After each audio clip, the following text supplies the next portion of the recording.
My name is Donald H. Foster. My moniker is Presiding Judge of Workers' Comp in the state of California, retired. I was very honored to be picked as a presiding judge of Norwalk, and I served in some of the other offices of the state of California Workers' Comp courts. Where were you born? When? When were you born? Where? Oh, I was born in Peoria, Illinois in 1920, December 24th, the night before Christmas. So when I get a gift card, I get a gift that says to me, "This is for Christmas and your birthday." So I get chipped out of half a gift. But anyway, I've had a very interesting life. I was lucky to be born into the family of Dr. Alan Foster and Laura Foster. My dad was a self-made man. He and his dad went to medical school together, and they learned to study. And my dad actually read some law to me. I told him what to do. He wasn't a lawyer, and it helped me pass the bar. He would ask me the questions, and I would write them out, and then compare that to sample answers. So I was very lucky in passing the bar by having my dad available near my house. He lived there in West Hills, near me. What was it like where you grew up when you were growing up? I had a very good childhood. I had an older sister and older brother. They were quite independent and separate, but they would help me out in certain situations. But I had friends in the neighborhood interested in photography and entomology, which is the study of moths and butterflies. So I got a net, and I had picture frames that were filled with cotton. I went out and collected all the butterflies, the beautiful butterflies in the central Illinois area. I did that for a while. I won some exhibit awards because I had a good design of the butterflies and moths. And my neighbor was a typical absent-minded professor type. He was my age, but he was very into Lepidoptera, which is butterflies and moths. So I learned a lot from him because he was really studying it. And his dad was a chemist, and his brother went to chemistry at Northwestern later. So they were a scientific family, which was an assistance to me, at least in studying moths and collecting moths and butterflies, and some of the beetles and things. Later on, I got away from that, and I went into photography, and I developed my own film, and I had a couple of cameras. My parents were very indulgent with me. I usually had what I want. They built a basement room where I kept my butterflies in shelves, and I developed film, and I had a microscope down there, so I studied lung disease, black lung disease, under the microscope for a short time and discussed it with my dad. So I had quite an interesting background. It's sort of, I think a lot of people would have envied me. I had also BB guns. We had such powerful BB guns. We go out, we had these galvanized cans, and we pump it up so much it would go through both sides. It's very powerful, very dangerous too. And I was interested in guns to some extent. I had a .22, and we go out to the parks and the creeks and shoot things, you know. That was interesting. What kind of schooling were you getting? Oh, I went to a grade school for 8 years, Franklin grade school. I had some interesting teachers. It was very interesting. And I played a little baseball, a little basketball, but my brother was the champ. He was champion. He was very coordinated and very devoted to basketball. But so I played a little football too. And another thing, I had a dog when I was under 6 years old. We lived on Underhill in Peoria. That's the name of the street. every day at 2 o'clock after my nap. The door would slam when I go out. The dog across the alley, belonging to Dr. Sloan and his kids, would come running over. His name was Pal. Well, we'd dress him up in all sorts of underwear, underhauls, what do you call them? Overalls. Overhauls. Yeah. And we played with him through bones and stone, rode on him. That dog took a lot of punishment, but he was still friendly. But that was good. I wanted a bike later on. We moved down the street to a corner house where we had a lot of room. I wanted a bike, and during the Depression, my folks says, no way. They were nice about it, but says you can't have a new bike.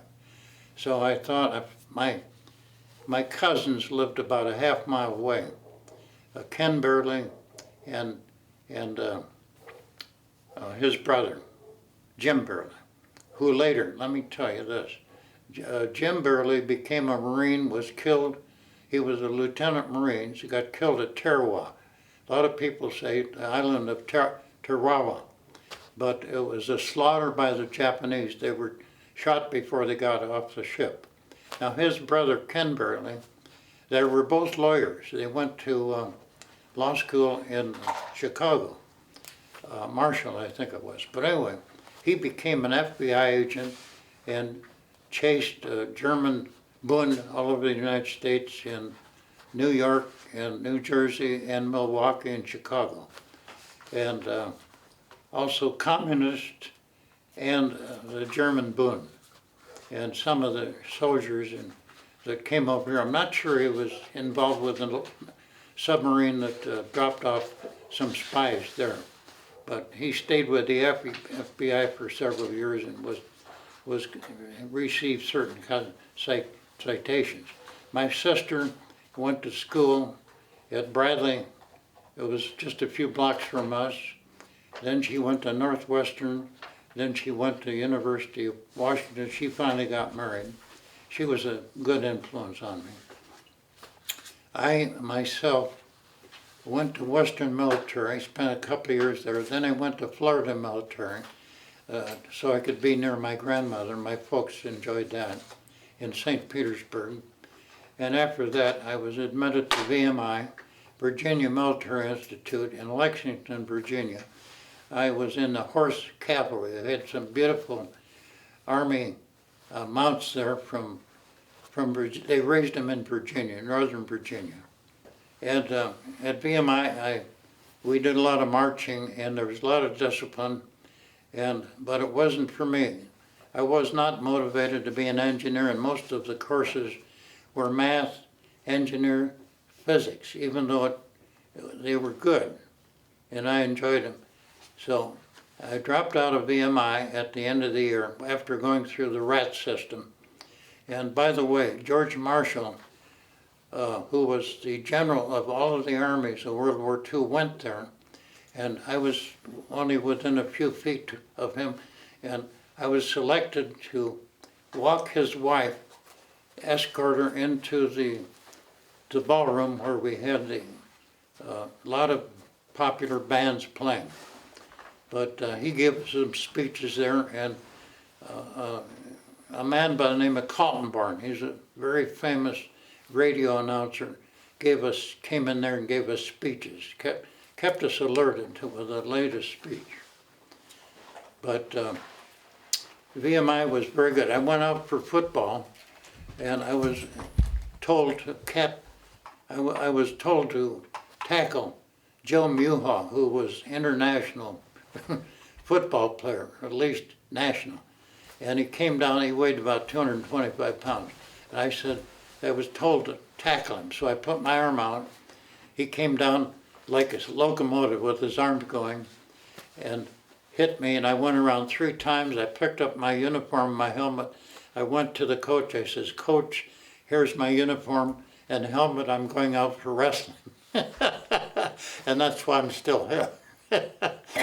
I was a good wrestler, and I won several matches down there. So that was part of my interesting experience at VMI. It's a very famous school. It's the West Point of the South, Patton went there 2 years before he went to West Point, and I think he got a lot of his training for the war at VMI, why he was such a good general, because the discipline was just unbelievable. But it was enjoyable also. They were tough down there, tough instructors. So that gave me a lot of discipline for study later. But I went to Bradley University in Peoria, Illinois, and I signed up to the usual academic course. And I always wanted to fly because Peoria was a stop-up point for Lindbergh, and we knew him before he became famous. He landed at the Varney Air Force Base Airport out in north of Peoria, and we actually went out and met him one time. I think that when we met him was after he'd done the ocean trip and gone to Paris. But anyway, it was a big, in those days you hear an airplane outside, you ran out and looked at it. It was a thrill. So I wanted to do that. We actually would get money together at night, go out and get the owner of the airport there to fly us around Peoria for $5 a piece. In fact, I think it was less than that. In an old Waco cabin airplane, single wing airplane. It was a lot of fun. We went out there and worked on airplanes, got free rides, and so at Bradley, I signed up for aeronautics, the flight training, but there were no openings. And then a friend of mine, Steve Douglas, he went flying and got nauseated, and I took his place. And 6 weeks later, after I started, I got a private license 2 months before Pearl Harbor. And I loved it so much. It was something I wanted. Everybody in Peoria wanted to be pilots, the young kids. It was exciting. We looked at them as 10 gods, the pilots. So it was an opportunity. The Department of Commerce was in charge of training pilots in those days. For some political and social reason, the Army wasn't doing it yet. But I took training, got my private license in Peoria Airport, and then I had to wait.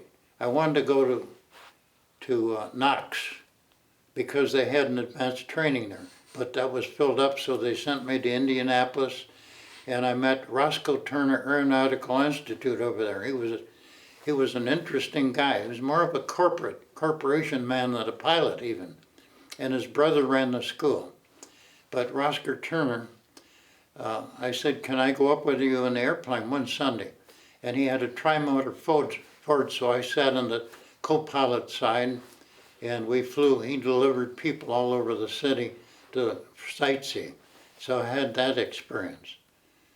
But we learned to fly acrobatics, night flying, cross-country flying, instrument flying day and night, cross-country in a heavy airplane with big elevators. And we had to crank down the elevators, which is what they do on the big airplanes. So I had to, and we had learned radio at navigation at night. Dit, dot, dot, dit. It was very fundamental. And at night they had these big searchlights. You'd follow the searchlights cross country. It was very simple. But anyway, after that, I took every course they had. And after that, I got my commercial license and instructor's license. And the Army Airman Procurement Supervisor in Chicago nabbed me and says, you're going up to Monticello, Minnesota and teach pre-glider. And there we had about 50 students. And we would teach them to fly first. Then we would teach them to 3,500 feet, take them and shut the engine off.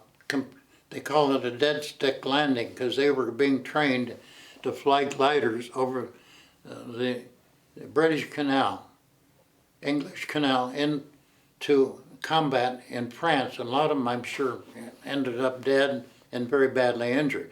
And they were towed behind gliders towed by the DC-3 airplane. I learned that later. So we trained that type of pilot. And after that, I was sent to Evansville, Indiana, and we actually trained Navy pilots. It's hard to believe. It was called a V-12 program. And they sent young Navy pilots up there learn to fly light airplanes like Aronkas, Taylor Crafts, and Piper Cub. But flying is all the same. If you learn it on one plane, you transfer those skills to even bigger planes, even up to the B-24 and B-17, which I flew later. But anyway, I had an interesting experience. They talk about ice. Ice formed all over the wing and the windshield, and once you see that, you may die because if it doesn't melt, it's going to pull you down. It ruins the airflow. So I went down to 2,000 feet from 3,500, and it melted. And I flew back with a student. I says, "We're not flying anymore today. The weather's too bad."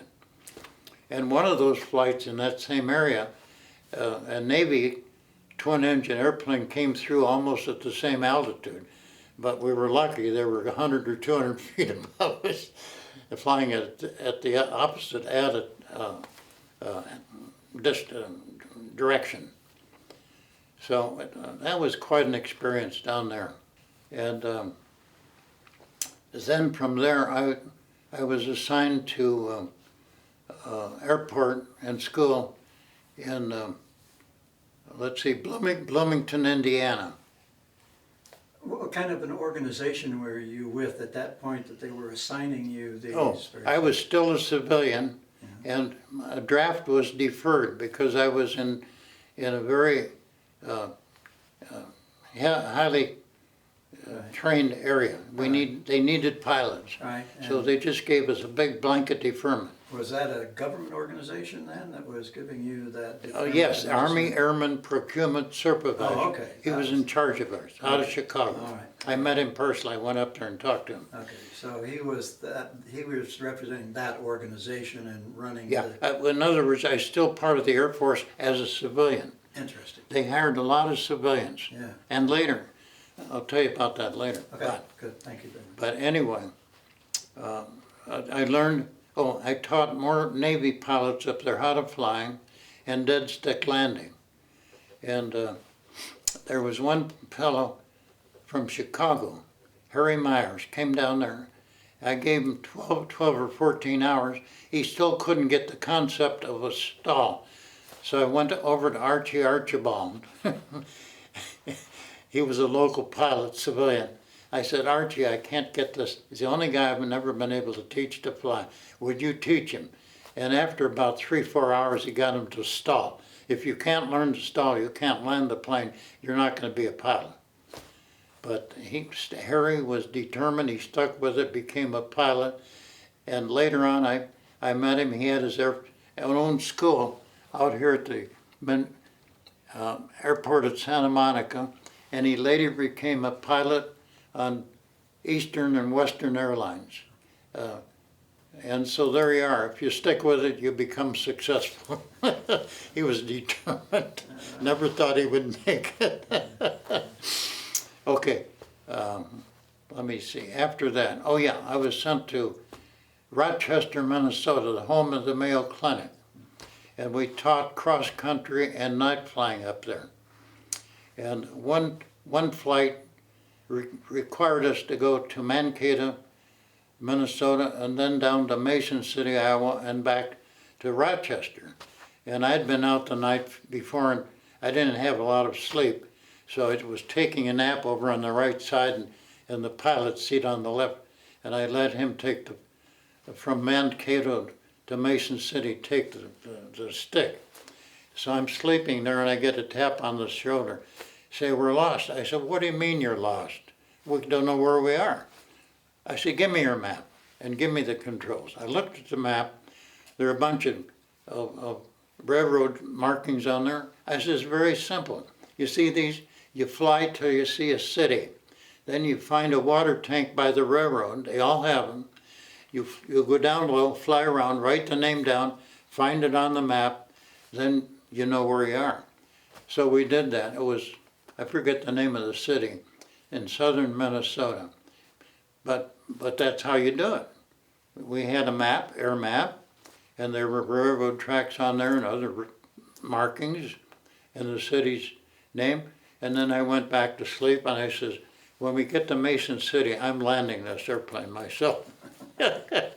When we got to Mason City, I landed, I felt better. We went in and had coffee and donuts, rested a while, filled up with gas, and went back to Rochester, Minnesota. That was an interesting flight. Yeah. All right, sir. Okay, anyway, we taught night flying there, and one kid went up there. I don't know whose student he was, but I deny he was my student. And he crashed up in the hills. But luckily, he just knocked off the landing gear. We had to go up there and rescue him and the landing gear. But he continued, he passed later on. But some of the pilots would get lost or run out of gas or crash. We had to go out and pick them up. Well, anyway, my boss that owned the service, he also earned a service in northern Michigan in some of the mining schools. They had copper mines up there. And he says, Don, I want you to go up to northern Michigan and teach for 6 weeks. They need a pilot up there. I had a 37 Indian Chief, 2-cylinder Indian Chief, and I rode up to Minneapolis. Halfway up there, I got rained out. I was soaked. I was miserable. I says, when I get to Minneapolis, I'm going to get a car. And I was driving down Hennepin Street, and it was Dixie Davis used car. There was this big limousine in there, a V12, one of the longest cars ever made in the world. 7-passenger V12, chromium plated, nuts and bolts in the engine, a big rack on the back, a trunk back there. And I thought, I rode it, was 7-passenger. I rode in that, and I was so pleased with it. I says, what do you take for it? He says, $1,000, I'll give you $365 for your motorcycle. I said, you got a deal. But I said, this thing gets 7 miles a gallon. How am I going to get the tickets for that? He says, go to the feds across the street. They'll give you all the tickets you need because you're teaching military pilots. So I did that and drove that back to Minneapolis. So tickets were ration coupons? Ration tickets, ration coupons. Right. Yeah. And I had so many I didn't know what to do with them. But I used them all up because eventually I drove to California with my folks and uncle. And they rode in style, a 7-passenger limousine. But anyway, I got back to Rochester, finished training, and then I think toward the end of 73, the Army had enough pilots because we were on the winning course with Germany and Japan. So that would be 43. Yeah, so, yeah, that was World War II still. Right. Yeah. And I went home to Peoria and I sat around and I felt like they'd forgotten about me. But I think they expected us to hook into some other service that was connected to the war. Well, so I got tired of that, so I said, let's go to California. I'll go to airplane plant out there and try to get a job. Well, they wouldn't even talk to you. They didn't know who you were. And they had plenty of experimental pilots, so they didn't need anybody. They needed hand workers and engineers. If you're an engineer, you could get a job. So I went back to stay with my friends at UCLA. He was a doctor friend of my dad's that lived in Westwood, and I had a room there. And I read in the paper they needed experienced pilots for the United States Army Air Force Air Transport Command Fairing Division in Long Beach, California. So I got my car, my limousine, and drove that to Long Beach. Nobody commented about my limousine. I was sad. I thought they'd make over. They just treated it like another car. But anyway, I took a flight test there, and I passed that. We stood in line, were interviewed by some of the experienced pilots of the Air Transport Command Fairing Division, and we took a bunch of written tests, IQ, interest, the usual test, and were interviewed by the pilots, and then they said, we're accepting you, you're going to go to Officers Candidate School. But first you go to Deming, New Mexico, and you learn instrument flying there. Well, I'd had some instrument flying, but I went through that course. Oh, another course there was, they gave you BT-13 and say, okay, go from here, Deming, New Mexico, go to El Paso, then go up to Coolidge, Arizona, outside of Phoenix, and then you come back here to Deming. So I did that, and that was a lot of fun. But anyway, they gave us twin engine training in a Beechcraft C-17, and they scared me to death, this pilot. He cut out the right engine, and he said, I'm going to show you something. And he was strictly on the left engine. He went to the end of the runway on takeoff, went straight up on one engine. I thought, boy, if that engine dies, we're going to die. But anyway, we made it. And so that was an interesting experience. We had some twin engine training there. And then we took the railroad back to Long Beach, and we just sat around there for a week or two, and then they put us on a train all the way to Nashville, Tennessee. And that's where we went through the Officers Candidate School, identifying airplanes, going on long marches with heavy equipment in the hot weather, and just general regulations. We slept in a barrack. And then we got our wings, and I was assigned to the 5th Ferrying Group in Detroit, Michigan. Let's see, it was, I think it was the 5th Ferrying Division, Romulus, Michigan. And so I was based there, and while I was based there, one of the first nights I was there, days, we were in classroom. I was with the Air Transport Command Ferrying Division, and I learned that you go to school all the time when you're back at the base. You don't get days off. You go to day school, and they teach you about the B-17, the P-39, the P-63, the P-47, because those were the airplanes we were going to fly and deliver. And while I was in class one day, I heard the siren on the airport grounds, and we ran out, and here was a B-25, had just crashed without landing gear off the runway in the grass, and smoke was coming out. It was real scary. I thought, my God, what are we in for? And the two pilots got out alive. They jumped out and everything was fine. They put the fire out, so I don't know what the cause was. But we were in the BAQ, the Bachelor Officer Quarters, and we ate at the Officers Club. We had German waiters. So when you wanted a glass of water, you'd say, "Geben Sie mir ein Glas de Wasser, mein Herr." They were happy to be out. They weren't out of the world. They weren't a threat. All they wanted to do was go back home and work and make love. Oh, we were on a march one day, and Pantan Diarse was in charge. I think it was a colonel in charge of the base. It started raining. He ran into the officers' club while we were marching in the rain.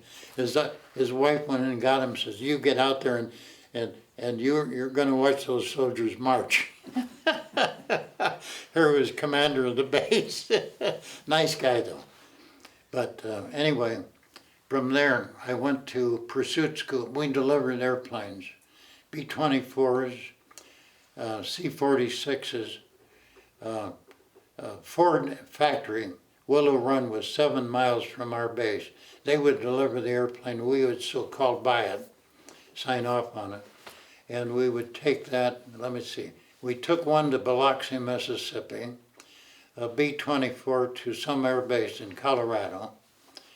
And that was a pretty hairy, General Tunner, the manager, the commanding officer of the Ferrying Division and Air Transport Command, says, "You pilots are going to fly day and night in all the weather, because we got to get these airplanes to their bases." So we were flying in the weather, bad weather, very heavy overcast. You could barely see the lights on the ground from the city. and all of a sudden I smelled smoke. I ran down the steps. I saw smoke coming out of a generator. I said, hit the alternate generator. And the fire went out just as soon as we took the electricity off it. But that's scary. You sort of freeze. And so we made it to Omaha, loaded up with gas, went down to Colorado Springs, made a right turn around the mountains, and took it to an air base there. I forget, Trinidad or something, Colorado, and delivered it, and then came back on the airlines. And another thing, we were such high priority, we could bump everybody off the airplane except the president, the vice president, and his cabinet. And a lot of colonels and generals and majors were on vacation, and they were on the airplane, and we bump them, and they'd come off swearing at us. But that was our duty. We had to get back to the base to fly the airplanes. We needed them in combat and training. But anyway, then I flew several airplanes. I'm ahead of myself. They sent us to Brownsville, Texas for training on P-39s, P-47s, P-51s. AT-6 was our biggest training plane. We'd sit in the back and they'd play tricks on you. Come in for landing, they'd cut the gas off. You had to figure out where to turn it on, which was a good idea. I'll tell about that later.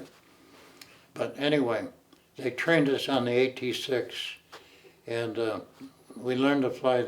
We had to fly. Everything was solo after that. When you flew, you were solo. You didn't have a co-pilot to help you, except God. He was our only co-pilot. But anyway, the P-39, which was a Cobra, then the P-47, and there were a couple other airplanes we flew there. I forget what they were. Oh yeah, the AT-6. And that was about it, but we got good training there. And then I went back to Romulus, and then they'd send us out to pick up P-51s in Los Angeles to take to Newark. And I had a couple of interesting things that happened there. On one flight, I had landed in North Carolina, or South Carolina, one of those bases, and I didn't check the gas. I checked it up. I knew I had gas, but I didn't know how much. But there's one rule. You'll always check the gas, and on the airplane, if you can do it, you get out on the wing, open the cover, and put your finger. If it comes back wet and smells like gasoline, it's filled up. I was in Love Field one time, and there was a staff sergeant walking in front of the airplane. I said, "Sergeant, does this airplane have gas?" He says, "Beats the hell out of me, Lieutenant." Now, in any other part of the Army, it would have been court-martialed. But anyway, I checked the gas, and that was a P-47. I took it someplace, I don't know where. But the P-51, we would come across in 5 days. We'd land at Coolidge Air Force Base in southeast of Phoenix, and a lot of German prisoners there. And my brother had just been shot down over Germany, so I was carrying my .45. I said, if these guys pull anything, I'm going to plug them. But they were peaceful. They were glad to be out of the war.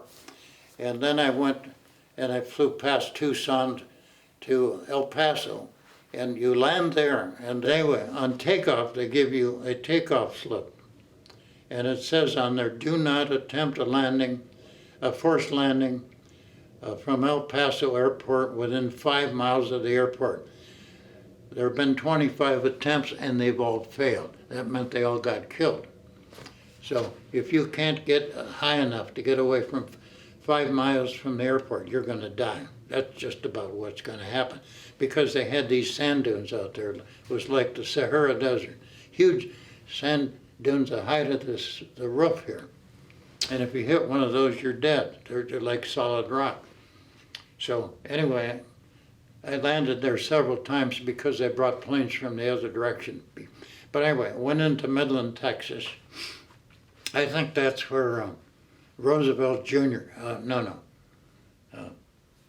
our president, his father was president, he became president, Bush.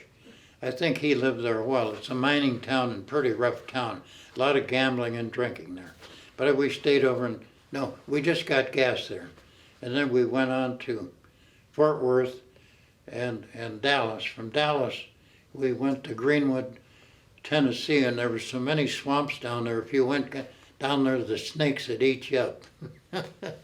And we went to they had some black churches that were singing hymns, and we went over at night in a cab and listened to those. It was quite an interesting experience.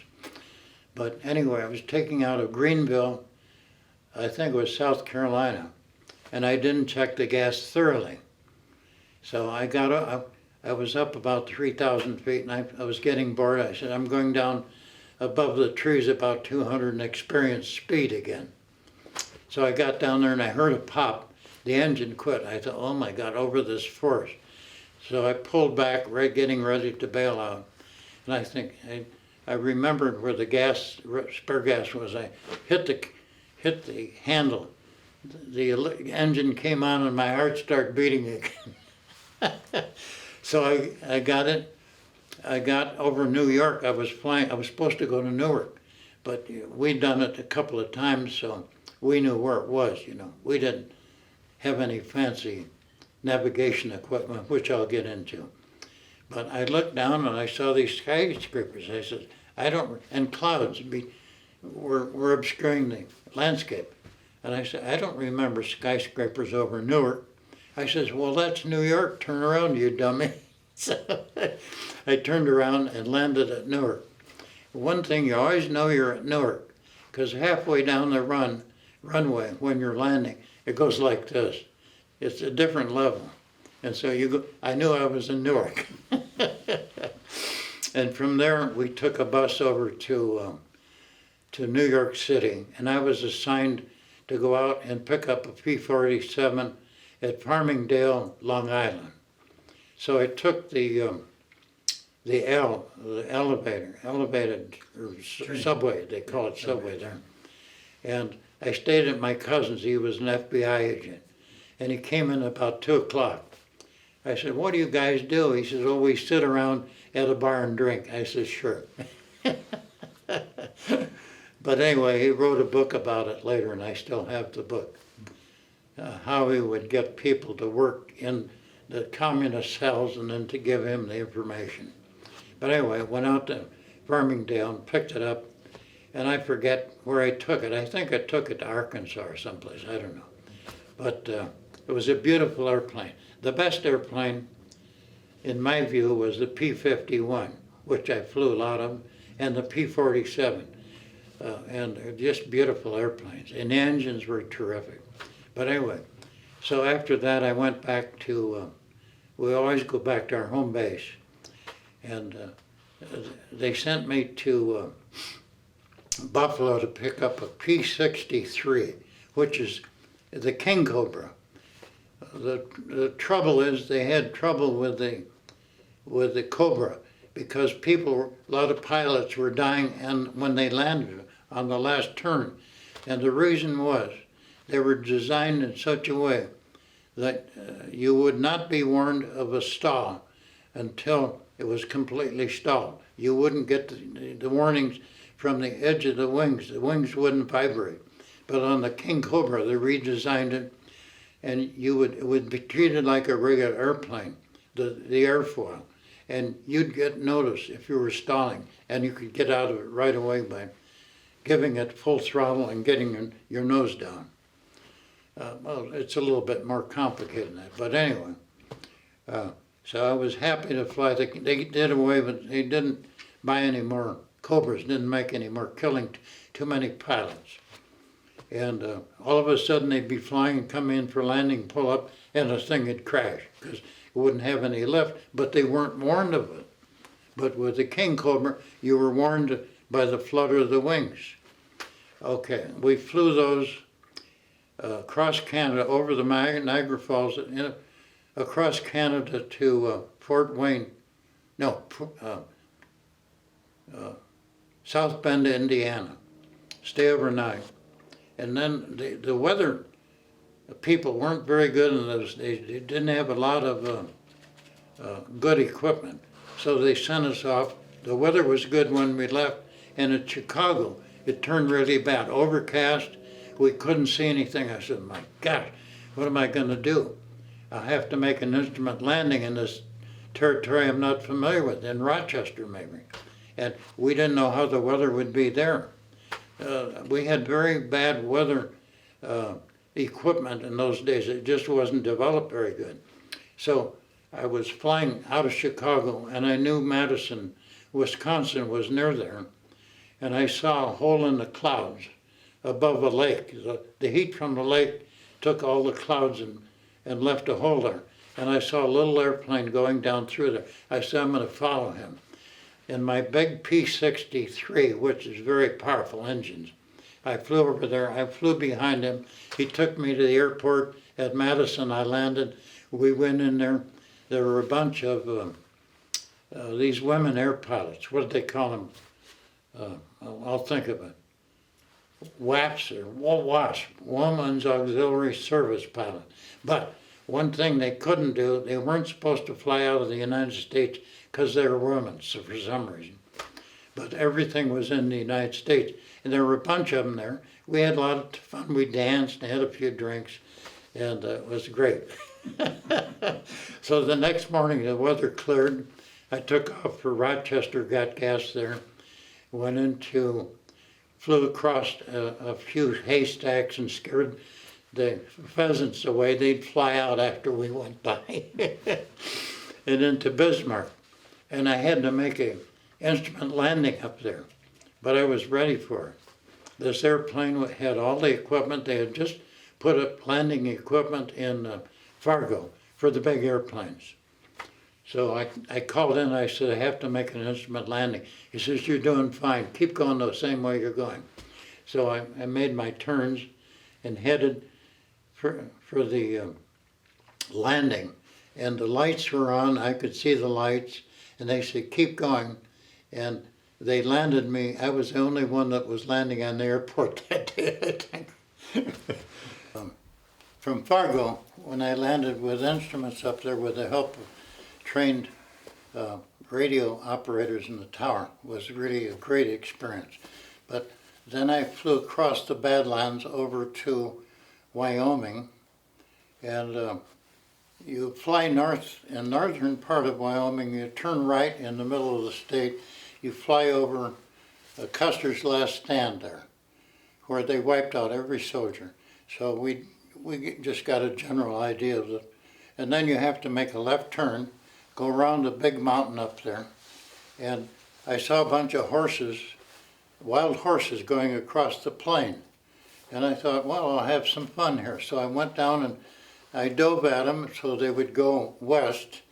And then when they went a couple of miles down the road with their manes and all the dust flying, I went up, made a U-turn, came back and chased them back the other way. It wasn't very nice of me.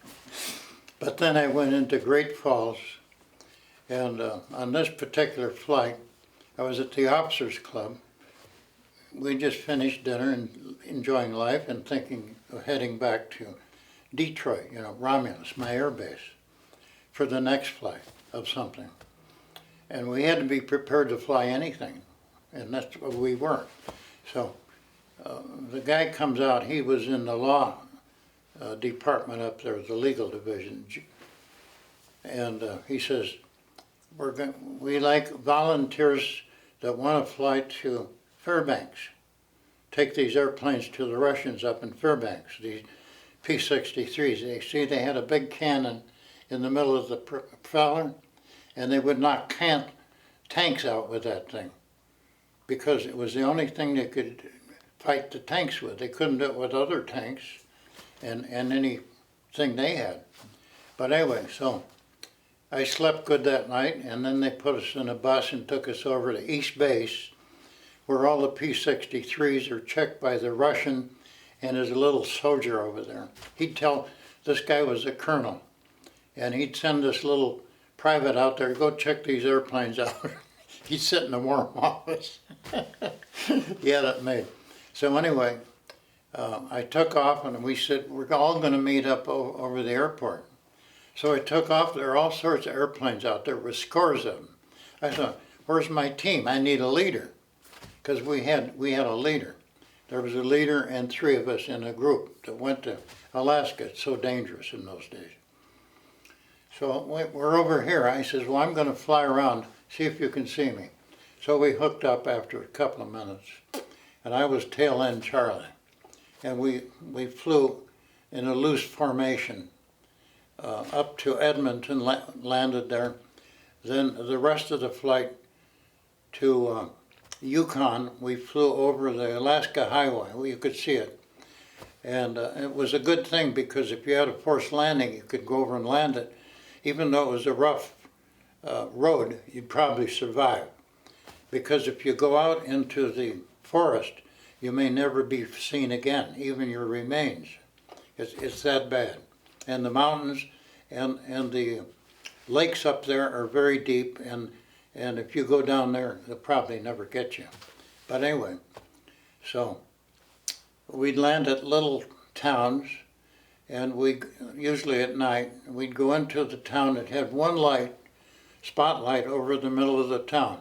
The Indians and Eskimos would be on the other side, we'd be on this side, and we'd look at each other. So after they got a good look, and we did, we went to sleep. Then the next morning we'd go to another little town. And we finally ended up in Whitehorse after 3, 4 little towns. And Whitehorse, we got snowed in there for 2 weeks. Couldn't get out of there for 2 weeks. So we said, let's go bear hunting. So we went and got shotguns at whatever the shop was there on the base. And got a Jeep, went out, never saw even a squirrel, which was a good thing. We probably would have been chopped to death by the bears. But anyway, we came back. The next day, we flew to Big Delta, Alaska, which is probably a couple 100 miles south of Fairbanks. And the wind was so heavy that night, I thought that these Quonset huts were going to be blown off their base. And the other guys were sleeping. I said, what's wrong with me? I should go to sleep. And things were rattling, and something felt like the thing was lifting up and then down. The winds, I bet they were up almost 100 miles an hour. It was so bad. But I finally got to sleep. So the next morning, we took off for Fairbanks. And we're coming in for landing. The leader was here, then number 2, then number 3, and I was number 4 at different altitudes. The first one was this altitude, and that's up a little. Then the third one up from him, and then I was at the higher altitude. And I'm cruising along. We're coming in for a landing. So we're coming in, going north, because we've got to go left, and then another left, another left, another left to come in for the landing. Had to go around the field. So I'm sitting there, everything's fine. All of a sudden, his airplane starts heading for me. I thought, we're going to crash. So I pulled up, and I didn't care what happened to him because I was thinking of myself. At least I escaped getting crashed into. And I came in for a landing. First one would land, another would land, another, and he didn't land. He came in a little later. I said, what happened? He says he ran out of gas and forgot to hit the emergency tank. So that's one time I was almost going to get killed. Because if he had hit my plane, he could have knocked the engine, the propeller off, and knocked off a wing, could have hit me. So I was lucky again. So we got in early that morning, and so we went downtown Fairbanks and looked at their toys that you send home, like trays with Fairbanks on there and everything. I took one home for my mother. And we went to the river, and here was a guy with a dog sled. So can we have a ride? Sure. It was frozen over. It was January 2nd or something like that. And so I rode on that, so I can say I've ridden on a dog sled. And Fairbanks was a nice little town in that time, just real cozy little town.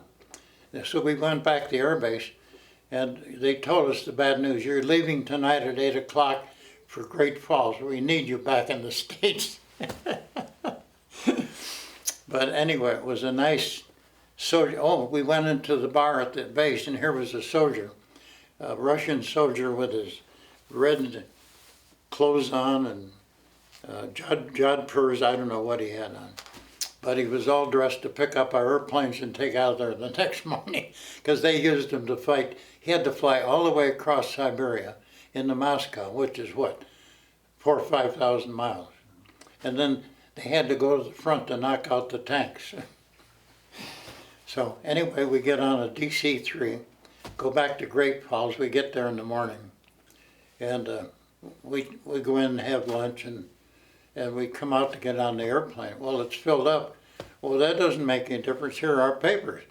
We had priority, the highest priority that you can get outside the president, the vice president, and his cabinet. What was his cabinet? About 5 or 10 people. They're the only ones that could bump us, because we had to get those airplanes out.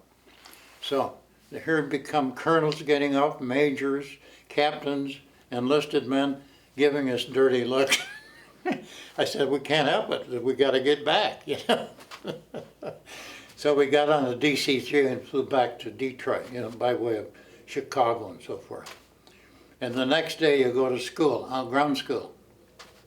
Oh, you could go get a massage, free massage they had 3 tables over there on the airport, and after a flight, you come back and they'd rub you down, you feel good. You were relaxed. So they treated us pretty good. The food was good at the officers club too. And we had to go march one day, and Ponton de Arce was the chief officer, I think he was a colonel of the base. And it started to rain. He was in the reviewing committee. And it started to rain, so he didn't have an umbrella, so he goes back to the officers club. His wife is after him, says, you get back there. I heard this later. You get back there. They're all marching in the water. You do the same thing. You stand there. So we got a kick out of that, but we all got wet.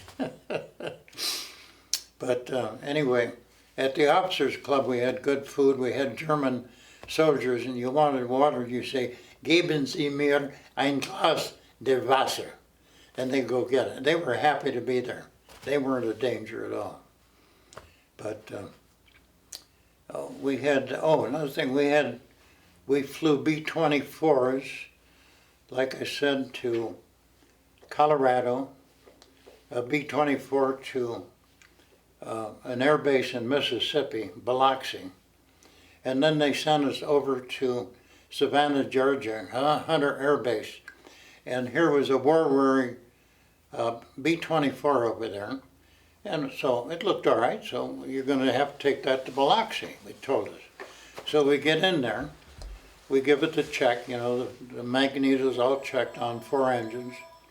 Everything was running fine. We get halfway down the runway, the engines quit on us. And I thought, oh my God, we're going to crash and die at the end of the freeway. One of those buildings are in a gutter, a gully. So anyway, 2 seconds later, they all the instruments came back on, the propellers started working, and we took off. It took a little longer. We just barely took off. And we took it to Biloxi and said, good luck. You figure out what's wrong with this thing. We're going, we're leaving. So we always got on the airlines and go back to Romulus. Oh, and one flight of a P-51, I was taking it from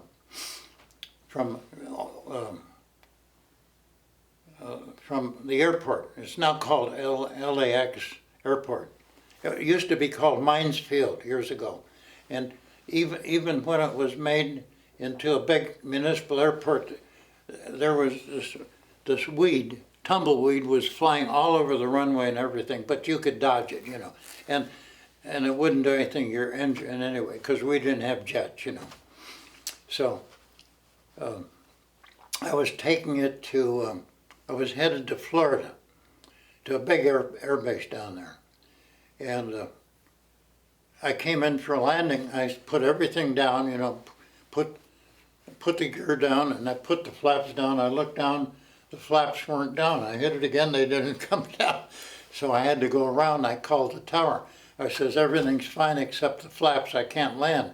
See, these fast airplanes, if you don't have flaps, you use up the whole runway. And the runway better be a couple of miles long in that case, which it was. But you still check with the tower. They called up LA where they make it. They say, you got enough? You have to fly around 45 minutes to get rid of the gas. The standpipe where the oil is for the flaps and the brakes, you've got about 2 or 3 uses of the brakes to stop when you come down, because apparently it leaked out. So I said, I flew to the 45 minutes. They said, oh, come in.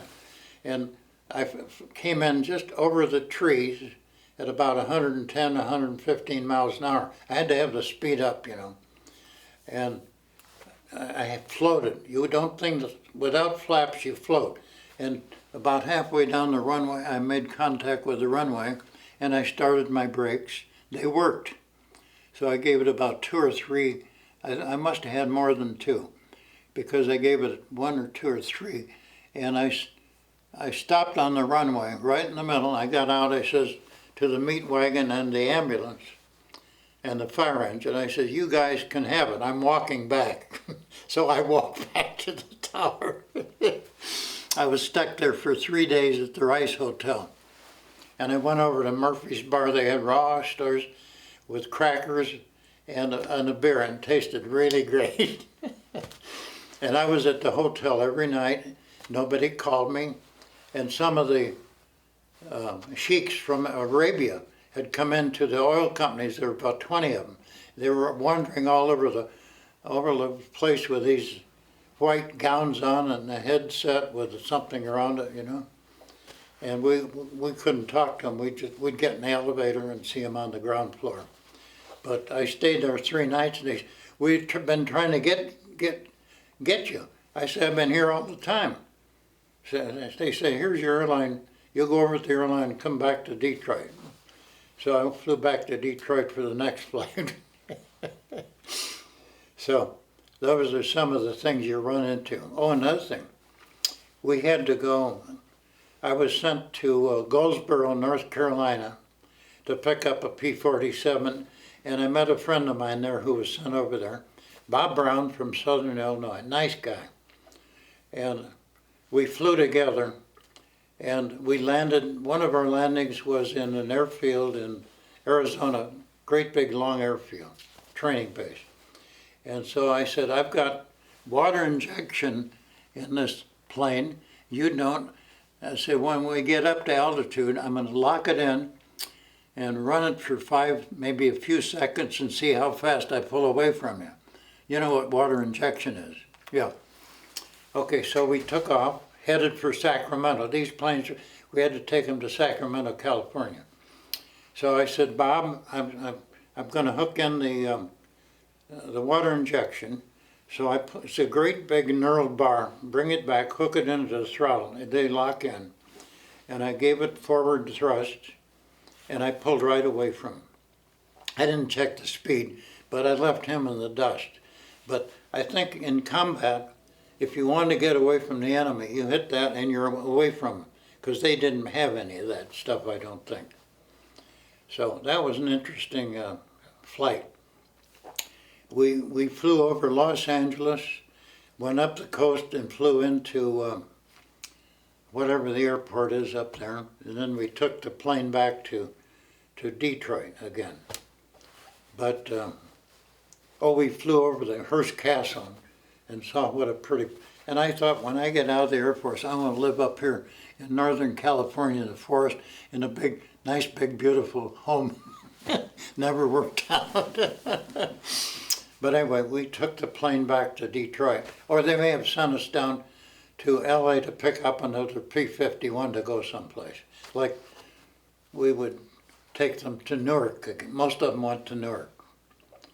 But I landed successfully without flaps, but I don't recommend it, you know. You have to come in too fast.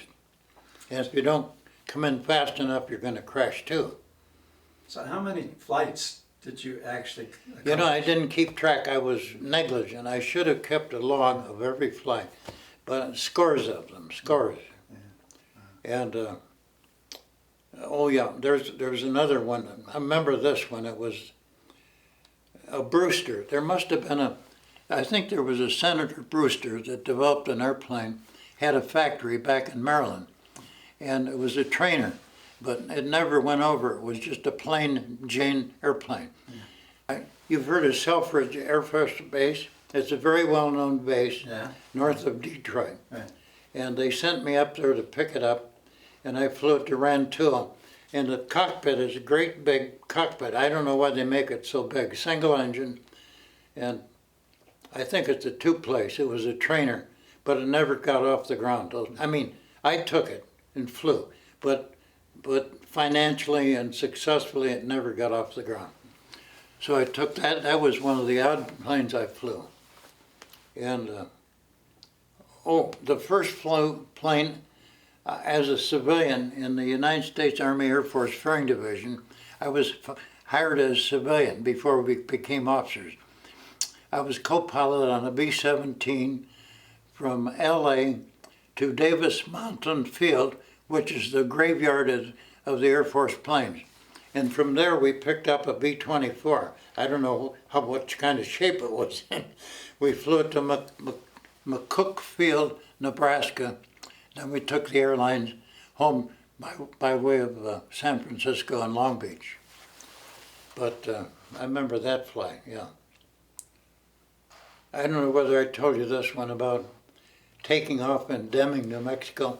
The pilot says, I'm going to show you how the C-17 Beech twin-engine Beechcraft takes off.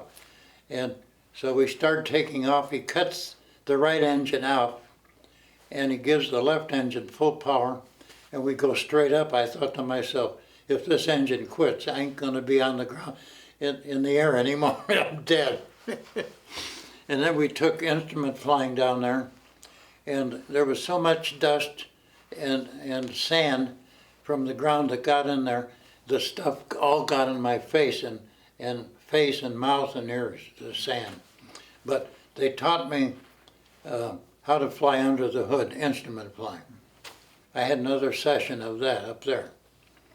Oh, when we come back to the barracks at night, there'd be this much sand on the barracks, the beds, the cots. And we had to dust that off in order to get in and sleep. And when you walk, you couldn't walk straight forward, you get sandblast. So you walk backwards. It was that bad. And that's the first time I ever heard of vodka. We went to a bar and they said, well, you want a vodka? We said, what is it?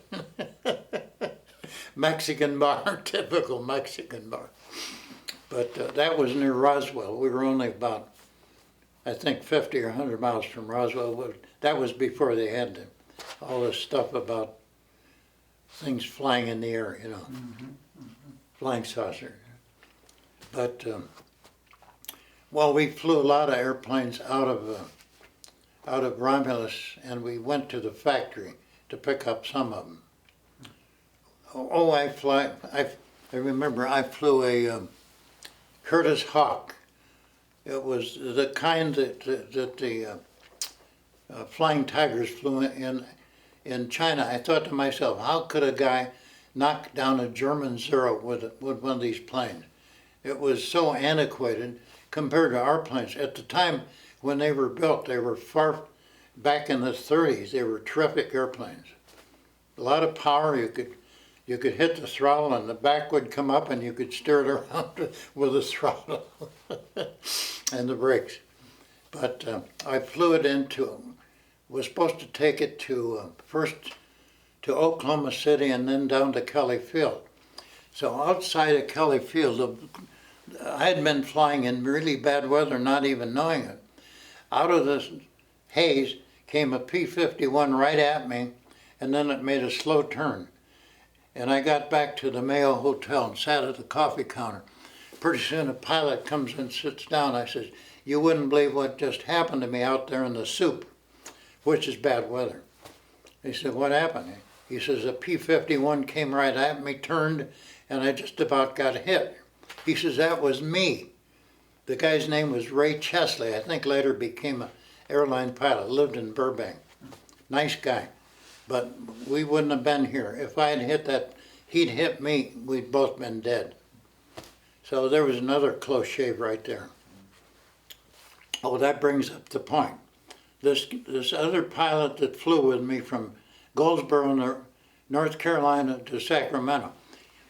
One night he was, after I had flown from a C-46 on a training trip from Reno to LA to San Francisco, back to Reno, everything was fine. Except we ran out of gas and we had to turn the reserve on. We had a lot of pilots on there, but we made it. I think one of those nights, the next week or two, I heard he was killed in a crash doing the same thing over the mountains between San Francisco and Reno. He was my buddy. And so I go down to the base. I says, can you give me his home address? We can't give you any information. So that was the end of that. His name was Bob Brown from Southern Illinois. Nice guy. But that could have been me or anybody else. And we don't know whether it's lightning, sabotage, mechanical trouble. Have no idea. And they wouldn't tell us.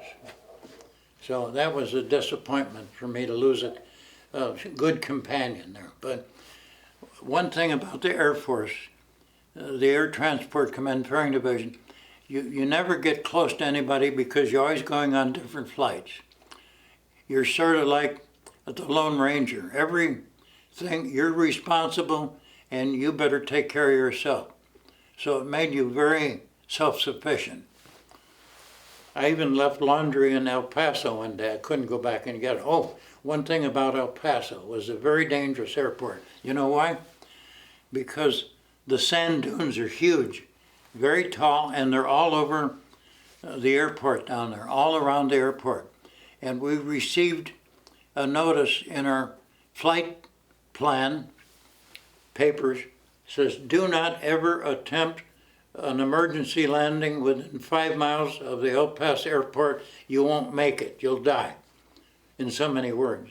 And so you were lucky if you never had any engine trouble and you got beyond that 5 miles. But I was lucky, I never had any trouble down there. But I went in there a couple of times, one going east and one, well, more than once going east and one time coming out west. I had to take a P-63, and I don't know where I picked it up, but I had to take it to California or Arizona. And what we would do, we'd fly over the railroad that went between El Paso and Tucson, and we looked down and they were carrying the rails. They call them, I forget the name what they call these guys, but they sing a song in rhythm and carrying these heavy rails. We'd come down and zoom on them, and they'd wave and smile at us, so we'd do it again. So that was part of our fun in the southern Texas, New Mexico. Oh, and every time we'd fly on that route, we had to check into, let me see, an air tower, and we'd say the name of the tower in English. And they said, I'm sorry, but it's pronounced this way. And so we had to pronounce it the other way, the Mexican way. Of course, we took several airplanes to Montana, the P-63, and we took several P-51s from Mines Field, the present LA Municipal Airport, back to Newark. Most of them went to Newark. And the one that went to Florida, I had to abandon it at Ellington Field in Houston because of the flaps. But it was great duty. So how did things wind up there? Okay, now, one day they came to me and said, we're sending you to North Africa. I said, okay. So I was getting my shots in the dispensary downstairs. at the base in Berryfield in Tennessee, where I got my wings. And a guy was here shooting serum into me, and this one, all of a sudden this syringe broke and the stuff went all over my arm. They didn't bother to refill it and do it again. They said, go to the next station. So I only got a partial dose of whatever the disease was, but I didn't get anything in North Africa.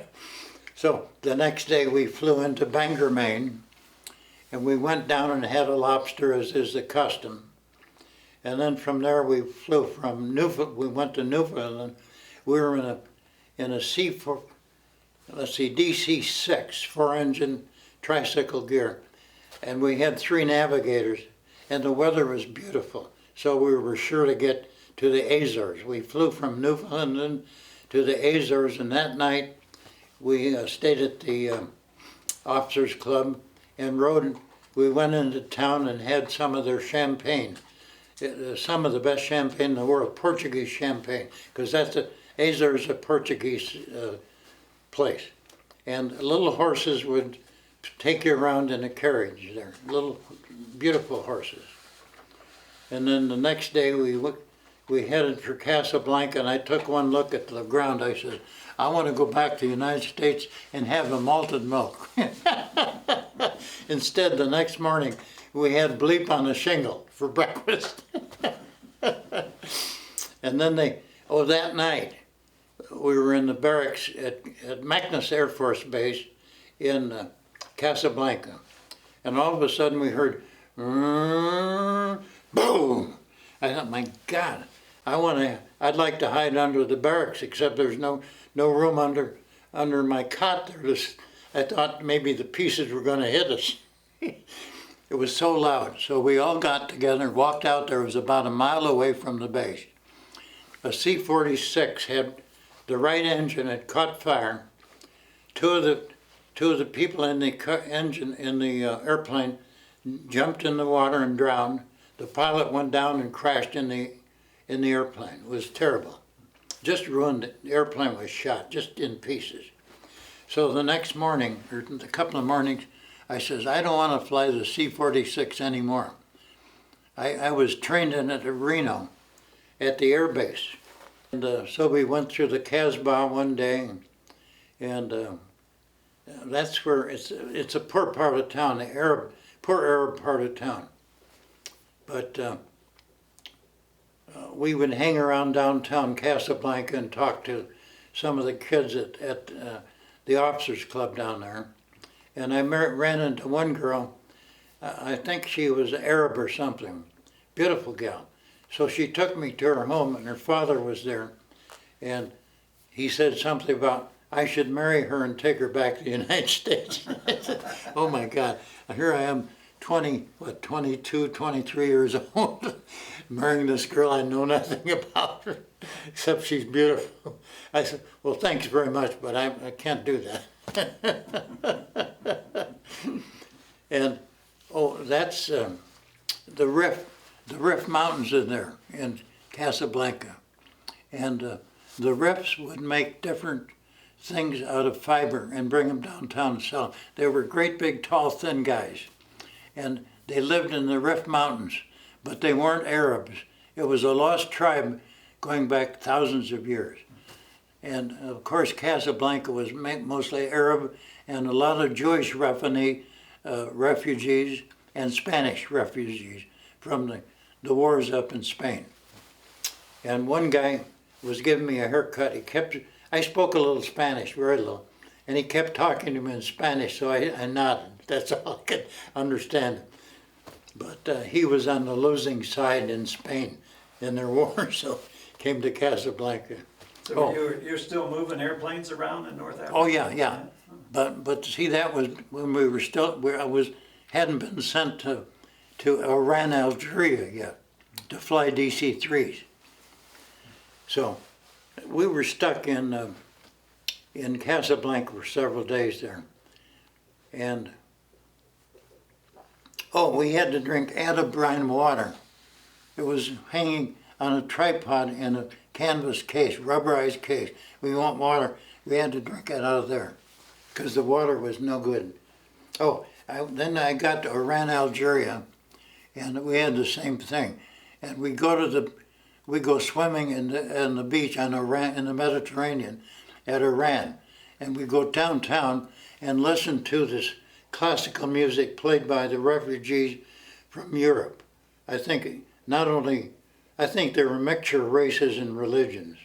And they were in this symphony orchestra. We sat there and had our wine. It was quite interesting.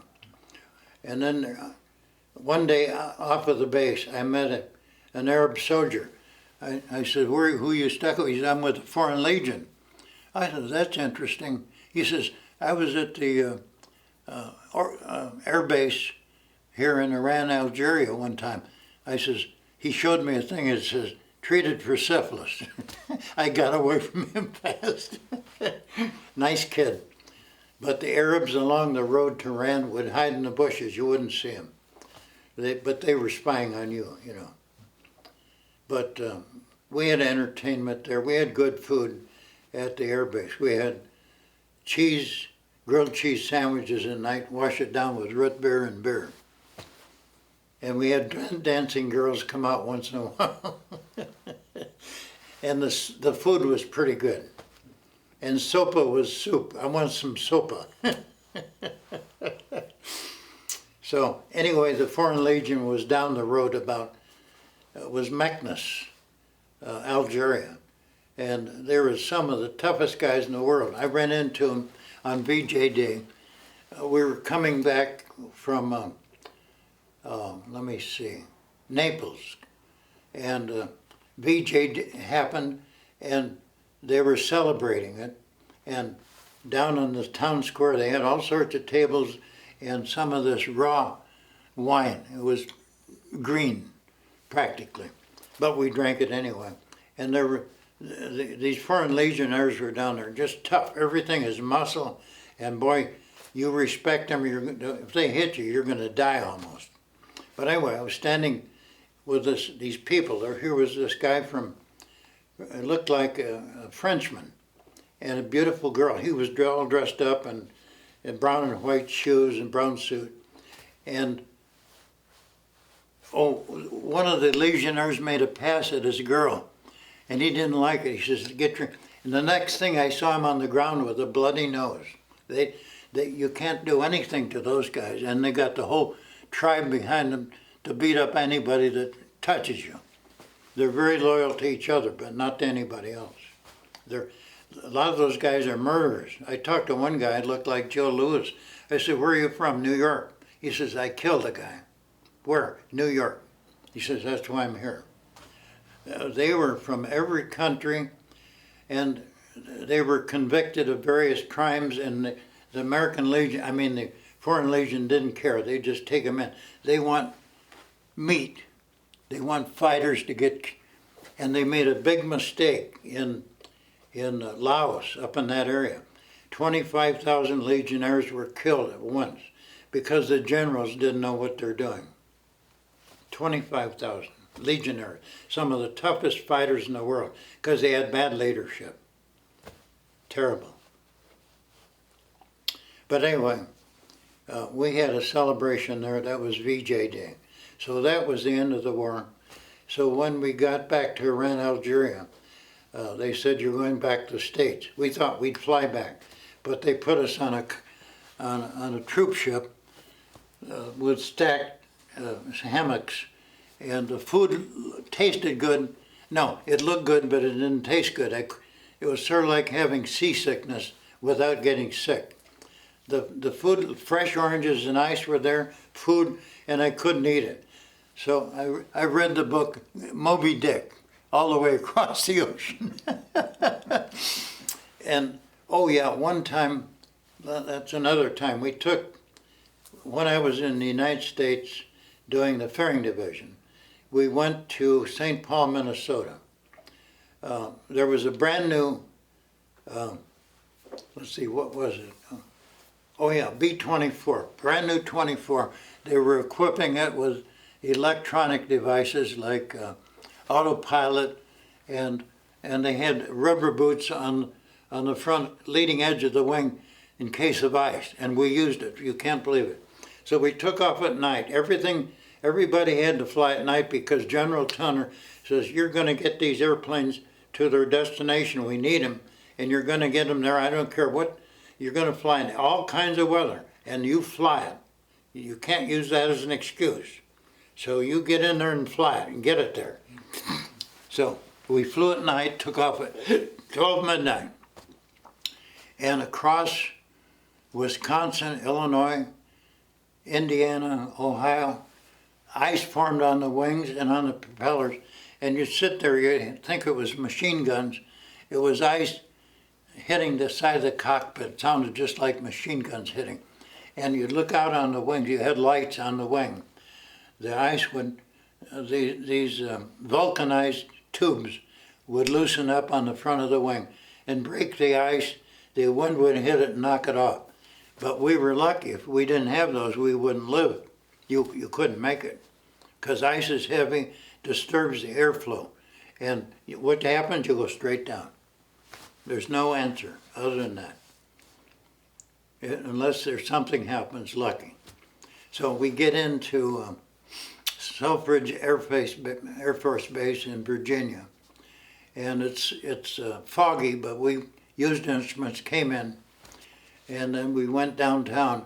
And everywhere the soldiers had been to restaurants and stuff, there was vomit on the sidewalk.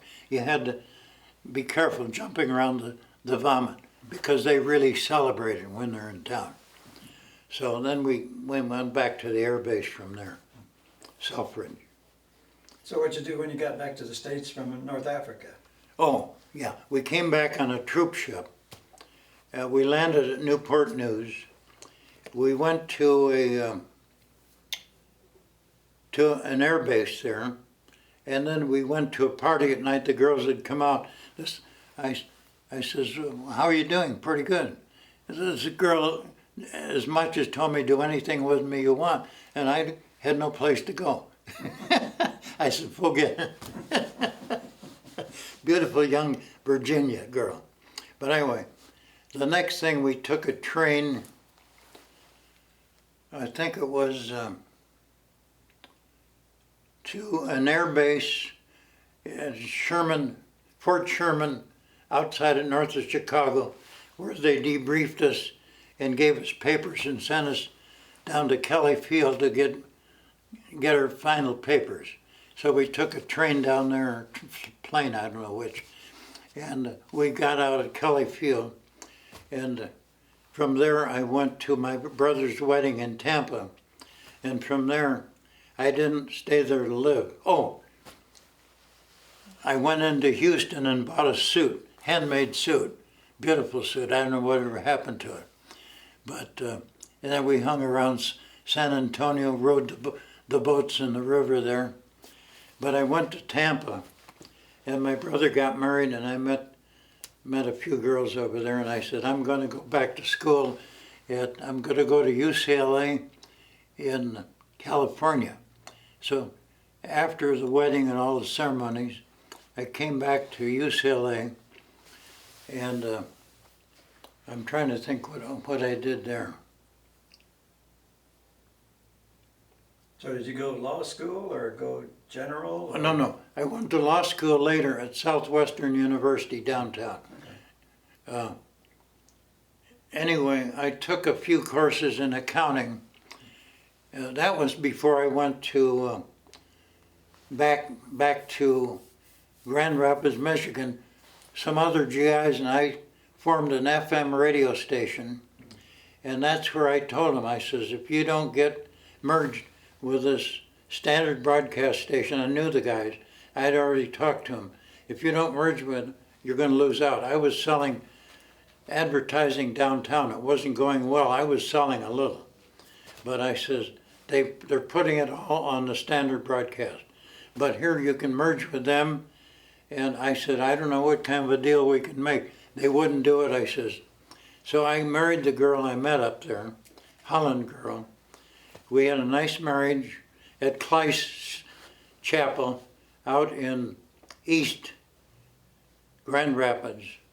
And I had a car. Oh, I had a job. I got a job with Rapid Standard Material Handling Equipment. A friend of mine got me a job in California because I wanted to come out here and go to law school. So we drove out here to California again on Route 66. And my wife was so impressed with Hollywood, she threw up. Hollywood's a big deal in small towns. They don't know what's out here.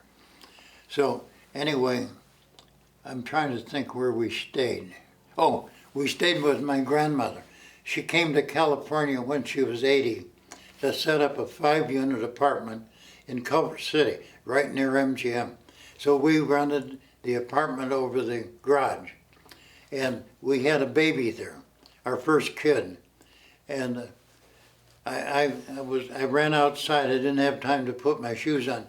I was waving at the ambulance. He went down the wrong side of the street, went the other way. I said, "Here, we're here." And so she was ready to have the baby. So one of the attendants got in there and held her legs together so it wouldn't be born in the ambulance. So later I went over. Let's see, that was the first kid. That was Brent. And then she came back to live there. In the meantime, I bought a 2-bedroom house in Culver City, brand new house. Shake roofs, wood shake roofs, plaster inside, hardwood floors, concrete driveway, two-space car garage, and the lot was 50 by 100. And we had 2 bedrooms, a dining room, a kitchen, 1 bathroom, and I got it for, guess what, $8,950. So we had 3 more kids there. We had twins, which my uncle says, if you have more than one, I'm going to buy you a bassinet. Well, he had to buy me a bassinet. Identical twins. Here's my wife coming out of the hospital in a wheelchair with 2 kids up there. So we had 3. And I says, I don't have a boy, we need 1 more. So we had 1 more kid, and that was the last one we had. We made sure of that. So here we were, 4 kids living in 1 room. We had what you call a bunk for 2 people, and one bed, 2 people sleeping in a regular bed. I said, we got to get out of here. So we looked over, I had a friend in the valley. He says, come on over here. So we bought a house in the valley for $18,500. Huge price after paying $9,500. And we sold that for $1,400 and paid $18,500. Got a nice tract house here, 4 bedrooms, 2 baths, living room, dining room. We were in heaven, you know, and a big lot. So we lived there for 8 or 9 years, and the neighbors, they were making noise at midnight, so my wife wanted to get out of there. So we bought this house at a nice price. And we moved everybody had a bedroom here. The twins had their bedroom, Laurie had her bedroom, Brent, and Donnie had his bedroom, and we had our bedroom. So it worked out perfect. We had a pool, it had a built-in pool, the same pool. We've had that thing here 52 years, I think, or more. I just spent $20,000 that I should have spent earlier, and it's all ready to go. It's got a black bottom, should get heat in the summer, so you can swim without paying $20 an hour for the heat, the gas. And so we raised our kids here. They loved the pool. They had schools within fair range of the house. We had dogs. Every time one would die, we'd get another. So they had a good life here. And eventually, they got married and left, you know. So did you, you said you went to law school. Yeah. Oh. So did you listen, after the war. Did you work in the field? No, let me explain. I left that out. After the war, I was living in Culver City, and I got a job. My last job, my first job was selling sanitary supplies down off of Los Angeles Street to the industry. And it went pretty good, but I got tired of it. So I was a Masonic, belonged to the Masonic order, because I joined the same club that Jerry Ford belonged to, same Masonic club there in Grand Rapids. So I was a third-degree Mason back there. So when I came out here, I joined the Culver City Lodge, and I thought, well, I'll go to the Masonic labor office downtown, employment. So they got me a job. One of my jobs was plant manager of the greeting card company in West Los Angeles. And boy, that was a tough racket. All women employees, except one, the manager of the plant. I was plant manager. The other guy was the office manager. But he soon left. He couldn't take it either. But they had a good team in putting out a lot of work. But I practically emptied a six-wheeler of all those heavy cards. They'd come down, and I lost weight on it, and the other guys didn't want to do it. And I'd get them out there, and they'd do a few, and then they'd leave. So I didn't think much of those guys. They didn't help at all. But I got the work done. And I got tired of that, so I went down to the Masonic Employment Agency. They said, you're going to be a statistician, which I'd never done. We're going to send you North American Aviation. You're going to work in scheduling and planning. So I worked there, and I said, I'm not going to go anyplace here. So I started night school at Southwestern. First year night school under the GI Bill. The next year, 2 years, I went full-time 2 years. The GI Bill paid for everything except the last semester. I had to pay for that. Paid for books, and I think I got $90 a month to pay the rent and so forth. But then after that, let's see. I'm trying to think. I was working at North American when I went to law school. That's right. So every night that it was law school, I'd get in my car, drive downtown 10 miles, and go to night school at law. And the last 2 years I went daytime. And full-time, I didn't have a job because I had the GI Bill. And I graduated and eventually passed. I took all the review courses. My dad even he lived near us. He sat at the dinner table. I'd tell him what to read me. He'd read me the question, and I'd write the answer, and I passed the bar. It was about the same time Jerry Brown took it downtown at the hotel on Wilshire. So from that point on, I had a job I was working at the auto club because I was an adjuster. And I was handling out-of-state claims from all over the United States on the phone because I had worked several years as an adjuster after the war. And, they gave me a promotion, gave me $50 a month and all the water I can drink, and put me in the legal department, handling fender benders. I was there 6 months, and a friend of mine at National Auto and Casualty on South Hill Street, I think it was. He says they need a chief counsel, but the other guy quit. And so I said, I'll go over, and I interviewed them. They hired me. I worked there 6 months as chief counsel of National Auto and Casualty, handling mostly workers' comp. And that's how I got into workers' comp. And then I was working there for a while, and a private firm invited me to join them. And I became an attorney with them. And then I worked in the Valley as an attorney on the staff of an attorney who has since died. And I was at the San Fernando Valley Savings and Loan. And I got tired of that. I wanted to get back in insurance. So I went with a private firm downtown and worked there a couple of years. And I was one of the oldest firms in workers' comp. And I learned a lot there. Then I worked I worked in the valley and went back downtown, worked for Clopton and Penny. They were an old-time firm too. So I learned a lot about workers' comp. And then I got tired of that and I worked for a guy in Beverly Hills. I was there about 2.5 years and I said, I want to get back in the insurance end of it. So I went back and worked for Wausau as an attorney. And I took the exam to become a judge of workers' comp. I said, I'll take it. So I was up in the 93 percentile, and an opening came in Bell Gardens, California. So I said, I'll take it.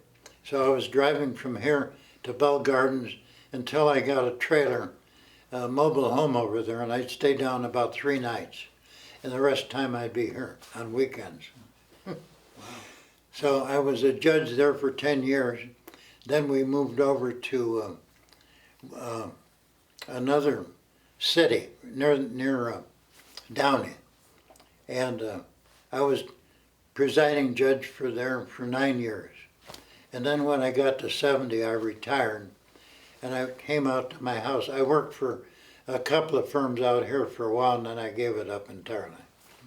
And then I've been retired ever since. So how do you feel the military influenced your life, and what did you learn? I explained to you one time.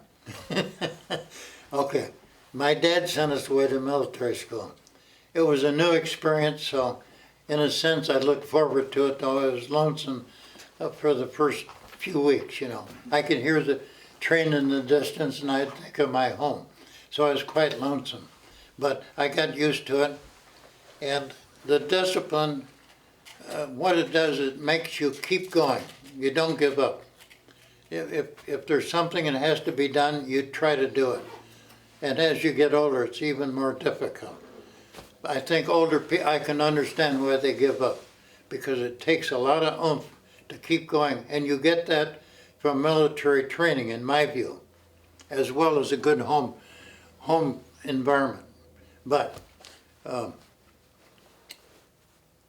I still am benefiting from that. At age 97, I think. It's actually 97, that's right. My dad went to 101. He had a military background too. He was in the Illinois National Guard as a medical officer. And when Pancho started hitting Colombia, New Mexico, which was a city, the United States didn't like it, so they're going to get him. So my dad went to San Antonio as a medical officer under blackjack purging. And if it wasn't for blackjack purging, I wouldn't have gone to medical school. My dad was so impressed with the military and the discipline and what you could achieve, that he respected him so much he kept sending us to military school. But I think it's due to the military gives you discipline to see things through, as bad as they might be. Through thick and thin, you're going to make it. And with that attitude, a lot of soldiers make it. Others give up, but I don't know why. They get tired out. And when you get older, you get tired out, so you better keep your energy. And don't drink and smoke too much, because that'll ruin you at a young age. You'll never get over 80 or 90. I belong to organizations. I belong to the Masons. I'm a 32nd degree Shriner, which is sort of honorary. Yes, it is. I'm a member of VFW. I'm a member of American Legion. I'm a member of Wings Over Wendy's. It's a bunch of veterans got together 12 years ago and formed this. And I thought they'd never make it. There were 3 guys there. I thought to myself, you'll get 5 or 8 guys, got 300 members. Anyway, and I belong to a couple of computer clubs. One is in Camarillo and one is in North Hills. And I read their literature and I try to stay up with computers. So It sounds like you're involved in a lot of things. I'm involved in You many just things. you told me you're learning electronics now. Well, I want to learn electronics because when you deal with computers and cameras, you need it nowadays. And with telephones, your system, everything's electronic. It's the ruination of the country. But I admire you, what you're doing too. It's terrific. Well, thank you, sir. Yeah. But being a vet, I have a pension from the VA for my hearing because they took my, I must thank veterans of foreign wars. I was over in North Africa, Italy, and Tripoli during two wars, the Japanese War and the European War. Except, no, I'll take that back. The European War was over, but I was in a war zone. That's why I got the medals. I served over there when we were still occupying it. And of course VJ, this one over here is VJ Day. So these are theater medals. They're not medals for heroism or anything. I never did anything heroic except my mother worried about me every minute, didn't worry about my brother in the prisoner of war camp, which was under the greatest danger and suffering. And I got to hand it to my brother, who is now passed on. But anyway, I belong to Mensa, the High IQ Society. Don't ask me how I made it. I made it. Okay. So was the ear situation from all the flight time? Yes. See, when you're around airports, I was around airports all my life from 1941 on up to 46, and most of it was related to the government.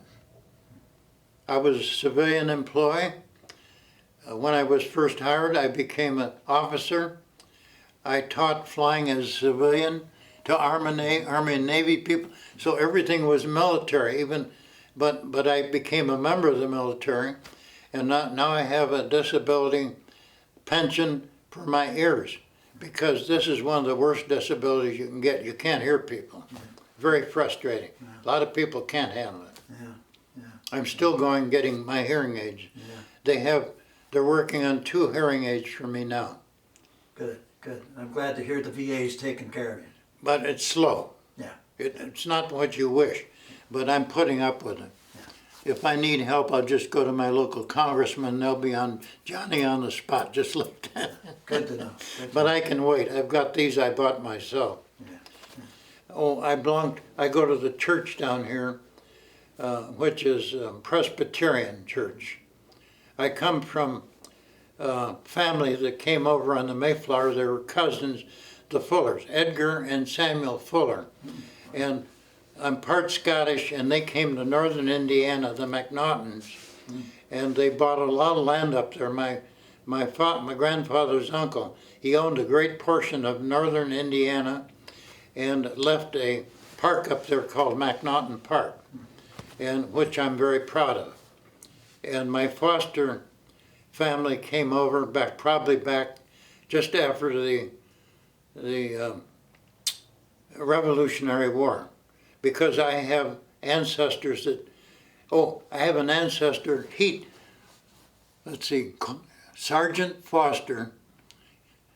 Sergeant Heath was his name. My middle name is Heath. He fought on the Battle of Breed's Hill, which is called Bunker's Hill. And I think he fought against the British at that point, I know that. And I think he fought with a black soldier next to him. So I'm going to do more research on that. In the Civil War, I had one uncle from Wisconsin was in the Civil War on the north side. I don't think we had any direct descendants from the south side, thank goodness. So my ancestors have been through several wars. The Revolutionary, the foundation of this country, the Civil War, World War I, World War II. Oh, and also the Vietnam War. My son-in-law was in the Vietnam War. So I have a good history of relatives in the wars to help protect this country. And I hope we keep doing it. hope we don't have to go through all of that stuff again, but. If we can you never- avoid it, but in the last Yeah. resort, you gotta be prepared to do it, that's it, Yeah, unfortunately. yeah. Thank you so much, sir. I think we're gonna call it a wrap. I salute you. Thank you, sir.